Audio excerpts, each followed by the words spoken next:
retail experience has to be a very, very high energy experience, and it has to have the technological infrastructure for them, otherwise they'll just lose interest and go on to the next thing. Now, so the store then, the physical store, if you're with me so far, the store is the hub of the omnichannel retail experience, but mainstream retailers are catching up. Yeah, they're behind and they're playing catch up, okay, with technology. Now, what sorts of technology investments are going to be made? There's going to be there's a lot going on. I have absolutely no time to I don't have enough time to go through all this stuff. But just for illustration, I was talking to you earlier about negative things about shopping, pain points that people have that impair the shopping experience. The speaker's privilege. I'm going to tell you a few of mine, and then I'm going to tell you how the technology is going to solve these things. So, first of all, I'm going to leave the first one alone because that'll take a long time. Hard to get a parking space. I also find it very hard to find my car when I leave the shopping centre as well. Can't find my way around the centre. I really don't like the store locator maps in a lot of shopping centres. They never seem to be where I want them to be, where I want them to be. And when I do use them, I really find them hard. Maybe it's just me, but I really find them very, very difficult to use, particularly in a large shopping centre with multiple levels. Can't find what I'm looking for in the store. Yeah, it's got to be a sentiment that's an experience that's shared by a lot of you. One of my pet peeves about shopping is out of stocks. I hate going to a store 3 times and it has the item I want. You go the 4th time and it doesn't. And I'm really depending on it to be there. It doesn't. I'm confronted with an empty shelf. Absolutely hate it. Drives me crazy. And then when I have shopped, having to wait in the checkout line, I don't think anybody likes to wait very much, and I certainly don't either. No Wi-Fi. I can get Wi-Fi in most public buildings now, including airports. Lots of different places I can get Wi-Fi. Why can't I get my Wi-Fi in a shopping centre so that I can actually use my digital devices and not have to use my 3 or my 4G? Now, for a guy like me, and for anybody else who shares shares some of those negative things, the good news is that there are technological fixes for all of those things. Firstly, again, just for illustration, finding your way in the shopping centre. We all know that GPS is useless when you get inside a building. It's only good when you're outside. Now, technology is there, using the mobile phone signal and Wi-Fi to triangulate the person's location to within a very, very small margin of error, so that I can have turn-by-turn navigation through any building, any big building that's easy to get lost in, airport, museum, relevant to us at a shopping centre. So it's very, very easy for me to navigate to the store that I want to shop at. Even better, fantastic when I get into the store, because then I can have turn-by-turn navigation up and down the aisles to navigate to the place, to the product that I'm actually shopping for. Wait for a big store like a supermarket or a department store or a home improvement store. Now there are issues, there are little details to resolve with these things, of course, because you don't want, if you're a retail chain with a lot of stores, you have to keep your planograms up to date, the layouts up to date within these navigation systems. Otherwise you'll have a situation where somebody is trying to navigate, thinks they're navigating to a laundry detergent, and they end up with the ketchup or something like that. That's going to really tick people off very, very quickly. So, but these are details. These are things that will be surmounted in the short to medium term. Now, there's a couple of ancillary benefits to this navigation, this navigation technology. One is that, of course, that if you can track where your customers are going throughout the shopping centre and throughout the stores, using a mobile phone signal, then of course you can understand better where people are going first, where they're congregating, what they're whizzing right by, how they're using that physical space. And in understanding how they use the physical space, you can configure that physical space in a way that is consistent with the way that they want to use it. Oh, and there was a second thing as well, which is that if you know where somebody is in relation to something else, let's say it's a product on a shelf, then you can provide them with very low, it's called location relevant, very relevant marketing material. In other words, corresponding to where they are situated in the store, or if it's a case of a shopping centre, where they are located in the shopping centre. Okay, two other things that annoy me when I'm shopping. Encountering out of stocks and having to wait in line. RFID technology, radio frequency identification technology, has been around outside the retail industry for a long time. Hasn't been used, it hasn't really gone mainstream, even though it's been widely trialled in retail. It hasn't really gone mainstream because of the costs involved of the little electronic tags. These tags, RFID tags, are like traditional barcodes, and you put them on each item, and they're a unique identifier for each item. Now, they have three huge advantages, at least three big advantages over a traditional barcode. Number one, there's a two-way communication that can go on between the scanner and the tag. With a traditional barcode, the barcode is just done. You have to read it with the tag. It doesn't scan it. It doesn't talk back to you in any way. The second big advantage is that with an RFID tag, you can read it from a great distance. So you don't have to actually wave the scanner right over the barcode. And thirdly, a third huge advantage is that you can read hundreds of them at a time, rather than just one at a time. So the ramification of this is that it becomes much easier for retailers to manage their inventory, to know where items are on a shelf, on the back room, or anywhere in the supply chain. And you can link software to these tags so that the person who is monitoring things in the stockroom is alerted when something is about to go out of stock, so the replenishment process can kick in, and you're not going to end up with a customer disappointed at seeing an empty shelf when they get there looking for that product. The other thing, and this would make me very happy, and I can't wait for this to happen, although this is probably a little bit more futuristic. When I fill my shopping cart and just walk out of the store, I don't have to wait in the line, I don't have to go through any checkout process at all. Because these RFID tags are on each of the items that I'm in my shopping cart, they're just read by a scanner as I walk out of the store. It's all totaled up, and money is just taken out of my bank account. The bank account was linked to my mobile phone. So I just go straight to the cart, load up my card, no lines, no checkout. Last example, Wi-Fi. I think this is just about a fait accompli in shopping centres, quite frankly. I am aware of at least a couple of the major US shopping centre owners who are rolling out Wi-Fi in all of their centres. It's also happening with Australia with their major developers, because it will be necessary to have this to enable shopping centre programs, enable retailer programs, their digital marketing activities, and also navigation programs that I was just referring to, and of course to allow our customers to use their mobile devices.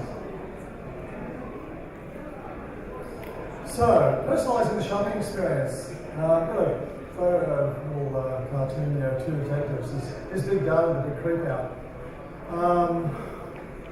Personalisation comes in a lot of varieties. Big data is, I think of it actually as a form of digital stalking, if you will. So basically what you're doing is using computer power to try to predict how consumers will behave on the basis of communications with retailers that they may have considered to have been personal and private. So there are a lot of issues with this to be resolved. But it certainly has to be taken seriously. It's being trialled very widely, and it's going to be something to really watch in the next couple of years. The other issue, one of the other personalisation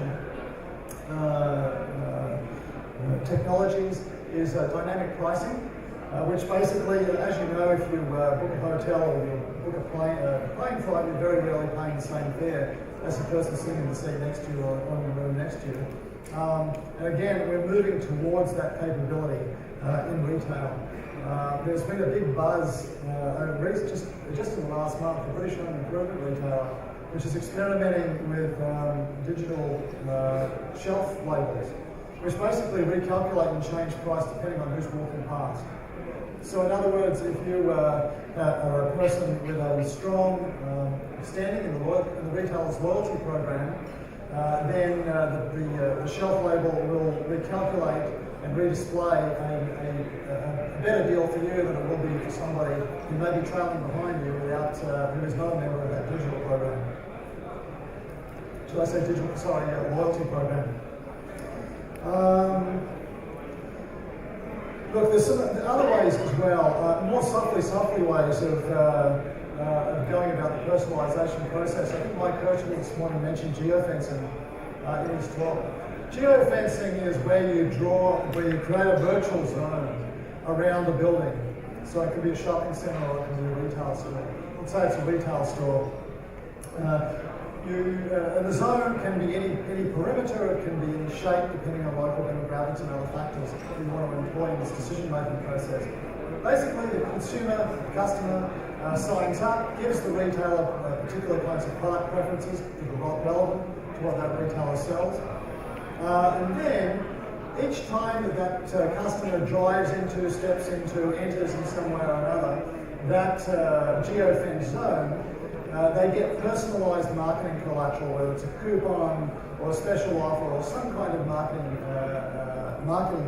collateral from the retailer. So it's part of the personalisation, shopping personalisation, also partly to drive traffic into stores. There's a US retailer that I believe it has about 3 dozen stores that geofence them all. And the conversion rate on the geofencing program is really very, very high. I think something like 70% of the ratio of the messages received to the actual sale made as a result of that marketing. I'm going to probably wearing out my welcome up here, so I'm not going to spend very much longer. I just want to mention personal shopping apps. There's some really beautiful personal shopper apps out there that enable consumers to develop much more of a one-to-one relationship with sales associates and have a much more engaged and richer shopping experience. One example that I really like is Neiman Marcus. If you go online and take a look at that, Neiman Marcus personal shopping app, it's an absolutely fantastic example of how you can give a customer a much richer shopping experience and increase the value of the shopper-retailer interaction. And look, as I said at the beginning, making the shopping experience more convenient. Stores, as I said, will be incredibly multitasking buildings, much more so than in the past, as a result of the multiple functions. And I was going to actually finish this presentation a little bit differently, but I just, with the woman there who's multitasking, it's sort of a reminder, I think, that technology cannot solve everything. And we can't solve all of our problems. And one of them is that we really can't replace people. I mean, there come a day maybe we'll replace some of them with robots, and to some extent that's sort of happening in the background in some cases. But people are so important. Service is so important, and it is such a big problem in retail around the world today. It is worse in some retail organisations. It is worse in some countries. It is worse. It's a heterogeneous thing, but it's there. And it's really, really important. I know that. It's a common assumption in retail that if you hire more people, you'll drive further sales, which I think I've never seen convincing economic proof of that. It's probably more the other way around. But I have seen some examples of hiring more people and getting much worse service. So this is not a quantitative problem, it's a qualitative problem. And the reason this relates to technology is that people have suggested that enabling people empowering is the word of art. Empowering retail sales associates with digital devices will, in fact, put them on an equal footing with customers and make them somehow better sales associates. That will go some of the way, but it's really not going to go all the way. I think that there's got to be changes, human resource type changes. I'm not really an expert in this field, but it seems to me we've really got to, retailers really have to change the way that they hire and the way that they train people so that they get some better outcomes. Technology will play a role, but it can't do everything. It's going to be a partnership between people and technology, despite all of the hype surrounding technology today. So look, on that note, thank you very much for listening. And I hope we can all go away thinking that there's really something in the technology revolution for all of us who have a stake in the vibrancy of retail property in the future.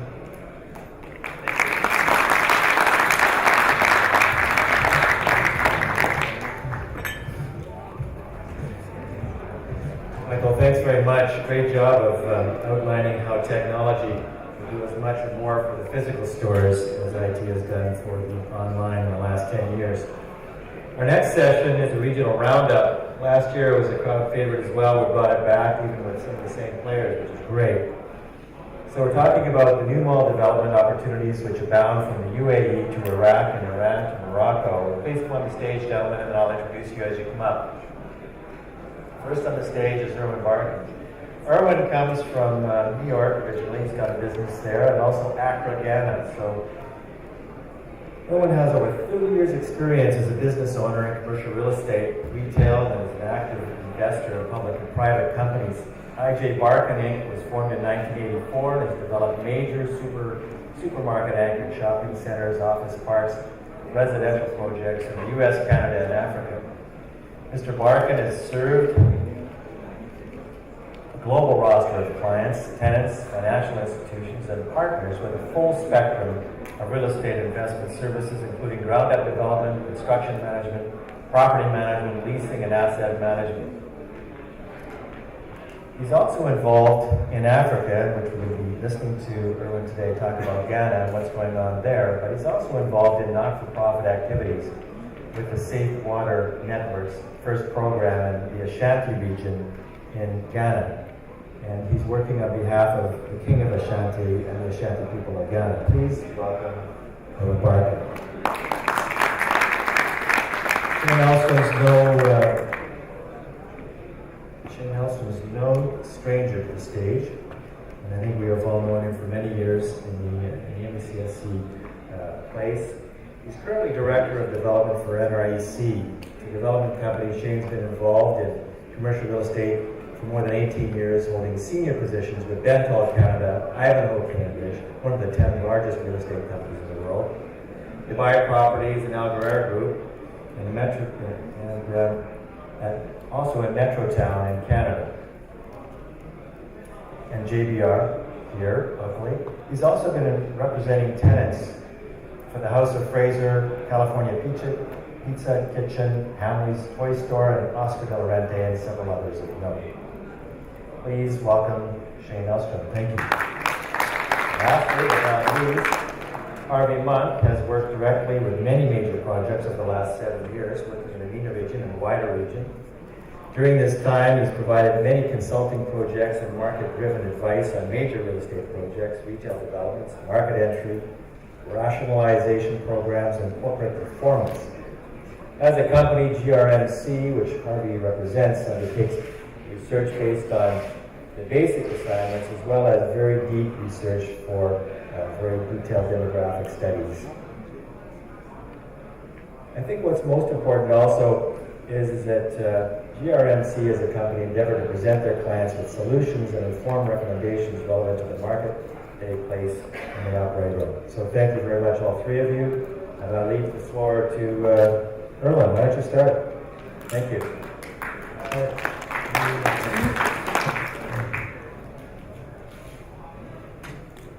Well, hello everybody. Thank you very much, David, for inviting me. I was listening to Adrian Hayes this morning, and it occurred to me that if he had asked me, I would have suggested his next challenge be developing in Africa. Because it's an adventure unlike any in my 35 years of business, and we're 2.5 years into it, and feels like a decade. If any of you are familiar with TED Talks, one of the recent ones that I found absolutely exhilarating was given by Charles Robinson of The Fastest Billion, a recently successful business book about the future of Africa. In it, he talks about Africa being, well, Africa speaks of the next century as the African century. They believe it, and people like me who are there absolutely see it. GDP from the current $3.5 trillion of GDP on the African continent, that's expected to grow to $5 trillion in the year 2020, which is right around the corner. By comparison, Germany, the powerhouse of Europe's economy, $2.8 trillion, will grow in the same period of time to $3.1 trillion. These are the kind of numbers that we see every day, and we see it on the street everywhere in Africa. The per capita income on the continent has doubled since 2000. We are talking about 1 billion people. By 2018, 5 of the world's fastest growing economies will be in sub-Saharan Africa. And urbanization in Africa is another extraordinarily important aspect of what's going to drive retail and commercial development. By 2050, 60% of African population will be living in urban areas, which is because that's where the money is, that's where the jobs are, and very similar to, I'm sure, what occurred in the Middle East over the last 40 years. People are being taken from abject poverty and hand-to-mouth experience, moving to the city and finding a new life. The growth of the middle class in Africa is unseen anywhere else in the world.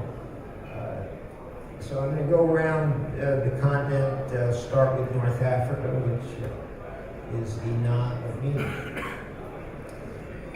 Right now, Morocco is the shining star for the moment of the North African experience. It's attracting foreign capital and foreign investment.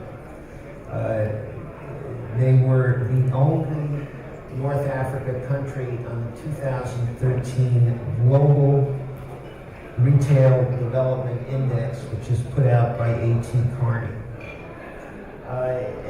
Much of North Africa, however, has been slowed down. The unrest in Libya and Egypt, Tunisia, Algeria, these have a dampening effect on investor appetites and a real dampening effect on what it's like to live in these environments.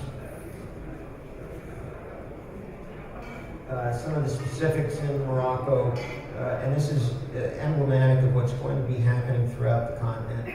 Carrefour has made a major penetration into Morocco. They have 30 supermarkets, 10 hypermarkets on the ground, and plans to expand. Carrefour has made announcements and made many visits. We can attest to that, to West Africa, and they anticipate entering a larger African continental expansion through West African door. The high point of development has been the Morocco Mall. And this is the property, the aquarium, and the tenancies that say North Africa has finally arrived on the global scene. Having been to the Dubai Mall, the Mall of Dubai last night, this looks a little bit like a goldfish bowl, but in Africa, we have gotten used to an entirely different scale of development. Some of it comes from just the realities of the demographics. Some of the numbers I gave you a few minutes ago are very impressive, but of course they start from a very low base.